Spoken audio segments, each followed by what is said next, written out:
One to one ஆன்மீக நேயர்களுக்கு அன்பு வணக்கம். நம்ம சேனலில் தொடர்ந்து சுவையான ஜோதிட நிகழ்ச்சிகளை பார்த்துட்டு வரோம். அந்த வகையில் இன்றைக்கி நாம் பார்க்க போகிறது சந்திர தரிசனம் யாருக்கு பயன் தரும் அப்படிங்கிறது தான் பார்க்க போகிறோம்.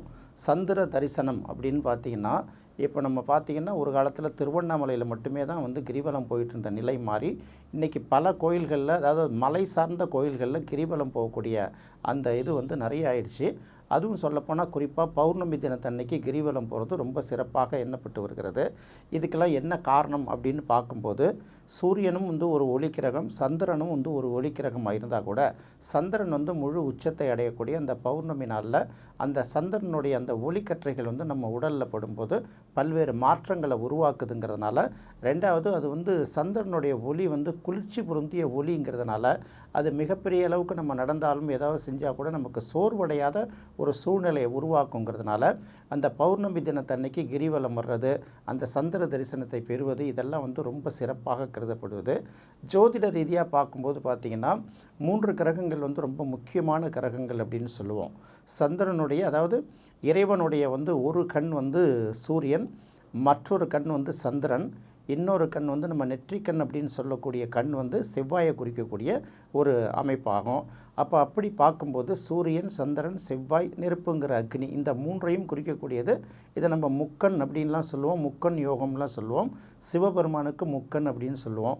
இருந்தாலும் சூரிய வெளிச்சத்துக்கும் சூரிய ஒளிக்கும் ஒரு சூழ்நிலை உண்டு. எப்படின்னா, சூரிய ஒளியில், அதாவது பார்த்திங்கன்னா அனல் பறக்கும் அந்த சூரிய ஒளி. அந்த அனல் பறக்கிற சூரிய ஒளியில் பார்த்திங்கன்னா வேர்வை அதிகமாக இருக்கும். ரொம்ப நேரம் அந்த வெயிலில் நின்று வேலை பார்க்குறது ரொம்ப கடுமையாகவும் இருக்கும். ஆனால் அதே சமயம் பார்த்திங்கன்னா சந்திரனுடைய வெளிச்சத்தில் பார்த்திங்கன்னா அது ரொம்ப அற்புதமாக இருக்கும். அது ரொம்ப உடல் ரொம்ப ஏற்றுக்கும், மனசும் ரொம்ப விரும்பும். அதுவும் பார்த்திங்கன்னா அந்த கலங்கமில்லா நிலவும்பாங்க. அதாவது பெண்ணோட முகத்தை பாடும்போது கவிஞர்கள் எல்லாமே பார்த்திங்கன்னா நிலவுக்கு ஒப்பிட்டு தான் பார்த்துருப்பாங்க. அதனால் பார்க்கும்போது இந்த சந்திர தரிசனம் யாருக்கு பயன் தரும் அப்படின்னு ரொம்ப முக்கியமாக பார்க்கும்போது, சந்திரன் ஒரு ஜாதகத்தில் நல்ல வலிமையாக இருந்ததுன்னா சந்திரனோட வலிமையை கூட்டுவதற்காக இந்த சந்திர தரிசனம் ரொம்ப முக்கியம். இந்த சந்திர தரிசனம் அப்படின்னு பார்க்கும்போதே பௌர்ணமி தினம்தான் அதுக்கு ரொம்ப உகந்த தினம். அன்றைக்கி தான் நம்ம முழு நிலவை பார்க்குறோம். அப்போ கிரகங்கள்லேயே பார்த்திங்கன்னா சூரியன், சந்திரன், இந்த ஒரு கிரகங்களுக்கும் உரிய கோயில்கள், தலங்கள் அப்படின்னு சொல்லிட்டு வரும்போது சந்திரனுக்கு உரிய தலமாக திருப்பதியை குறிப்பிடுவார்கள். அதாவது திருப்பதி அப்படிங்கிறது அந்த மலை இருக்கு இல்லையா, அந்த மலை சந்திரனுடைய அம்சமாக சொல்லப்பட்டு வருகிறது. அதே சமயத்தில் அந்த மலையில் இருக்கக்கூடிய வெங்கடேச பெருமாள் புதனுடைய அம்சமாக கருதப்படுகிறது. திருப்பதி அப்படிங்கிறது முதல்ல நினைவுக்கு வர்றது அந்த மலைகளை தான் நம்ம மனசில் ஞாபகம் வச்சுக்கணும். பொதுவாகவே பார்த்திங்கன்னா பூமி சூரியனுடைய வெப்பம் பூமிக்கு பட்டு எதிரொலிக்குது இல்லையா, இதை விட பார்த்திங்கன்னா மலை மேலே ஏற ஏற பார்த்திங்கன்னா வெப்பத்தோட அளவு ரொம்ப குறைவாக தான் இருக்கும். சூரியனோட நேரடி தாக்கத்தை படுவதை விட அந்த சூரிய வெளிச்சம் பூமியில் பட்டு அதுலேருந்து ரிஃப்ளெக்ட் ஆகக்கூடிய வெளிச்சம் அதிகமாக இருக்குல்ல, அதனால் சூரிய வெளிச்சத்தில் நம்ம பெரிய வேலைகள்லாம், ரொம்ப தொடர்ச்சியான வேலைகள்லாம் செய்ய முடியாது. அடுத்தது மனதுக்கு அதிக வேலை கொடுக்கறது அப்படின்னு சொல்லுவாங்க. உடலுக்கு நீங்கள் அதிக வேலை கொடுத்துக்கலாம், மனதுக்கு அதிக வேலை கொடுக்கறதுங்கிறது சிந்தனை ஸ்தானம் தானே. அப்போ சிந்தனை ஸ்தானத்தை பற்றி பார்க்கும்போது மனோகாரகன் அப்படின்னு வரும்போதே அங்கே சந்திரன் வந்துடுது. ஸோ அதனால் சந்திரனை வச்சு தான் இந்த சந்திர தரிசனம் யாருக்கு முக்கியம் அப்படிங்கிறது பார்க்குறோம். சந்திர தரிசனம் 12 ராசிகளுக்குமே ரொம்ப முக்கியங்கிறத நம்ம தெரிஞ்சுக்கணும். ஏன் அப்படின்னு கேட்டால், இந்த 27 நாட்களில் எல்லா நட்சத்திரங்களும், மொத்தம் 27 நட்சத்திரங்கள் இருக்கு இல்லையா, ஒவ்வொரு நாளையும் இந்த சந்திரன் கடந்து 27 நாட்களுக்குள்ளார அந்த 12 ராசிகளையும் கடந்து வந்துடும், 27 நட்சத்திரங்களையும் கடந்து வந்துடும். ஸோ அப்போ சந்திர மாதம் அப்படிங்கிறது 27 நாள் தான். அப்போ சந்திரன் ஒவ்வொரு நட்சத்திரமாக கடந்து வருகிற காலத்தில் பார்த்திங்கன்னா மொத்தம் 9 கிரகங்கள் இருக்குது இல்லையா. இந்த 9 கிரகங்களில் 8 கிரகங்களையும் 27 நாளைக்கு ஒரு தடவை சந்திக்கிற ஒரு கிரகம் எது அப்படின்னு பார்த்திங்கன்னா சந்திரன் தான். இப்போ ஒரு வீட்டில் பார்த்திங்கன்னா குடும்ப உறுப்பினர்கள் நிறையா இருப்பாங்க. கணவன் இருப்பார், அப்புறம் குழந்தைகள் இருக்கும், அதுக்கப்புறம் உற்றார் உறவினர்கள் இருப்பாங்க, தாய் தந்தையர்கள் இருப்பாங்க. இவங்க எல்லாரையும் பார்த்திங்கன்னா ஒரு குடும்பத்திலும் இணைக்கக்கூடிய இணைப்பு பாலமாக இருப்பது, அதாவது குடும்பம் அப்படின்னு வரும்போது அந்த குடும்பத்தை சேர்ந்த பெண்களுக்கு தான் அதில் அதிக முக்கியத்துவம் உண்டு. சந்திரன் பெண் காரகத்துவம் பெற்றதுனால அதை தாயாய் சொல்லப்படுது. தாய் தான் பார்த்திங்கன்னா ஒரு உறவுகள்லேயும், ஒரு பையன் சாப்பிட்டானா, இல்லை பையன் தூங்கினானா, இவன் ஒழுங்காக படித்தானா, அதாவது பிள்ளைகளுடைய கேரக்டர் வெவ்வேறு மாதிரி இருந்தால் கூட, அதாவது ஒரு குழந்தை அம்மா மேலே பாசமாக இருக்கும், ஒரு பிள்ளை குடும்பத்து மேலே பாசமாக இருக்கும், ஒரு பிள்ளை சம்பாரித்து கொடுக்கும், இன்னொரு பிள்ளை ஊதாரித்தனமாக செலவு பண்ணும். இப்படி எப்படி இருந்தாலும் எல்லா குழந்தைகளும் தன்னுடைய குழந்தைகள் தானே, பெரிய அளவுக்கு பாரபட்சம் பார்க்காம இருக்கிறதுனால சந்திரன் தாய் கிரகம் அப்படிங்கிறதுனால தாயோட அரவணைப்பு வந்து எல்லாருக்கும் தேவை தானே. 100 பேரில் பார்த்தீங்கன்னா 100 பேருக்கும் சந்திரனோட அரவணைப்பு, தாயோட அரவணைப்பு ரொம்ப முக்கியம்தான். சில இடங்களில் வந்து தாயே எதிரிகளாக வர்றது உண்டு. ஆண் பிள்ளையாக இருந்தாலும் சரி, பெண் பிள்ளையாக இருந்தாலும் சரி. அது வந்து பார்த்திங்கன்னா ரொம்ப குறைந்த ஒரு பர்சன்டேஜ். அதனால் அதை நம்ம பெருசாக எடுத்துக்க வேணாம். விதிகள் நிறையா இருக்குது இல்லையா, அந்த விதிவிலக்குகளில் 1 2 சில இடங்களில் இருக்கும்போது அந்த விதிவிலக்குகளை விட்டுட்டு இந்த பெரும்பான்மையாக பார்க்கும்போது சந்திரன் பொறுத்த வரைக்கும் எல்லாருக்கும் தாயோட அரவணைப்பு தேவைங்கிறது மாதிரி சந்திரனுடைய பலம் வந்து ஒவ்வொரு கிரகத்துக்கும் தேவை. அதனால தான் சந்திரன் வந்து எந்த கிரகத்தை சேர்ந்தாலும் அது வந்து பார்த்திங்கன்னா சுபயோகமாகவே கருதப்படக்கூடிய ஒரு யோகமாகவே வந்துகிட்டு இருக்கோம். அதில் மெயினாக எடுத்து பார்க்கும்போது மேஷராசி அப்படின்னு பார்க்கும்போது அது 4ஆம் இடத்துக்குரிய கிரகம் ஆகுது இல்லையா, அப்போ நேரடியாகவே தாயாக வந்துடும். அடுத்தது பார்த்திங்கன்னா ரிஷபராசி அப்படின்னு பார்க்கும்போது ரிஷபராசியில் உச்சமாகக்கூடிய ஒரு கிரகம், அடுத்தது 3ஆம் இடத்துக்குரிய ஒரு கிரகம். அப்போ மூளை பலம் உள்ள ஒரு இடம் அப்படின்னு சொல்லலாம். அடுத்தது மிதுன ராசி அப்படின்னு பார்க்கும்போது அவங்களுக்கு 2ஆம் இடத்துக்கு உரிய கிரகம். அப்புறம் கடகராசின்னு வரும்போது அந்த ராசிக்கே உரிய கிரகம். சிம்ம ராசின்னு வரும்போது 12ஆம் இடத்துக்கு உரிய கிரகம். அப்போ சிம்ம ராசி வந்து சூரியனோட அம்சங்கிறதுனால அவர்கள் வந்து நிம்மதியாக தூங்கணுன்னா கூட உடம்புல வந்து கொஞ்சமாவது குளிர்ச்சி தேவைப்படும்ல. அப்போ அந்த இடத்துல 12ஆம் இடத்து அதிபதியும் யோகமாக தான் அவர்களுக்கு அந்த 12ஆம் இடத்து சந்திரனுடைய தயவும் அனுசரணையும் சிம்ம ராசிக்கும் தேவை. அடுத்தது கன்னிராசி அப்படின்னு பார்க்கும்போது கன்னிராசிக்கு 11ஆம் இடத்துக்கு உரிய கிரகமாக வர்றதுனால அவங்க வாழ்க்கையில் அவங்களுடைய ஆசைகள்லாம் நிறைவேறுவதற்கு சந்திரனுடைய அனுசரணை ரொம்ப முக்கியங்கிறத புரிஞ்சுக்கணும். அடுத்து வந்து துலாம் ராசிக்காரர்கள்.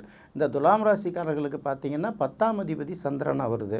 10ஆம் அதிபதி சந்திரனாக வர்றதுனால குடும்பம் வரைக்கும் துலாம் ராசியில் பிறந்தவங்க எவ்வளவு போராட்டங்களை சந்தித்தா கூட அவங்களுடைய அடிப்படை தேவைகள் அப்படின்னு சொல்லக்கூடிய அந்த உணவு, உடுக்க உடை, இருக்க இடம், இதுக்கு வந்து பெரிய அளவுக்கு போராட்டத்தை சந்திக்க வேண்டிய அவசியம் இல்லை அப்படின்னு சொல்லுவாங்க.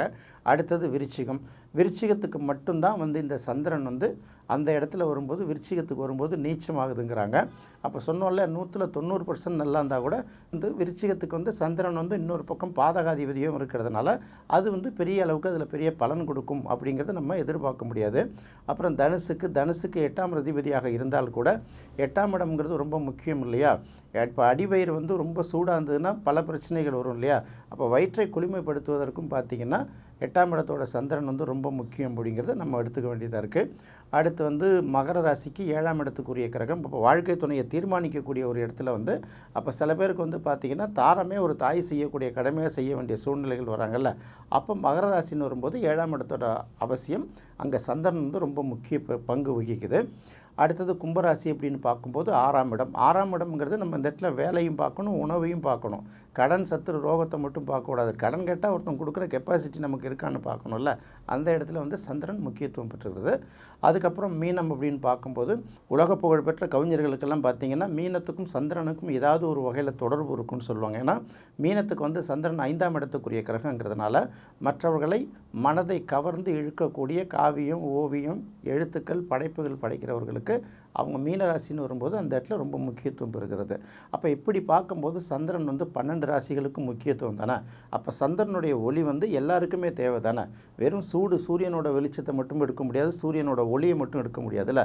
அப்போ சந்திரன் ஒளியும் அவசியம் தேவைப்படுது. இதுக்காக தான் பார்த்திங்கன்னா ஒரு தாயை வணங்குவது போல், பெண் அம்சமான பார்வதியை வணங்குவது போல் அப்போ சந்திர தரிசனம் ஒருத்தவங்களுக்கு கிடைக்கும் போது பார்த்திங்கன்னா அவர்களுக்கே என்ன மாதிரியான ஒரு தன்மைனா ஒரு தாயோட அரவணைப்பில் இருக்கிற ஒரு குழந்தையோட மனநிலை எப்படி இருக்கும், ஒரு சுகம் இருக்குமோ அது மாதிரி வந்து ஒரு பாசம் இருக்குங்கிறனால தான் இந்த சந்திர தரிசனம் வந்து எல்லா கிரகங்களுக்குமே எல்லா ராசிகளுக்குமே ரொம்ப முக்கியத்துவம் அப்படின்னு பார்க்குறோம்.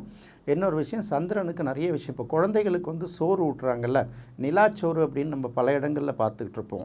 அப்போ நிலாச்சோறு அப்படிங்கிறது என்னென்னா பௌர்ணமி வெளிச்சம் அன்றைக்கி பார்த்திங்கன்னா நிலவு வெளிச்சத்தில் உட்காந்து சாப்பிட்றது. இப்போல்லாம் அதெல்லாம் கிடையாது. கிராமப்புறங்களில் பார்த்திங்கன்னா அது மாதிரி பார்த்திங்கன்னா வீட்டு வாசல்லையோ முற்றத்துலையோ நிலவு வெளிச்சத்தில் போடும்போது சாப்பிட்றது ஒரு பக்கம் இருக்குது.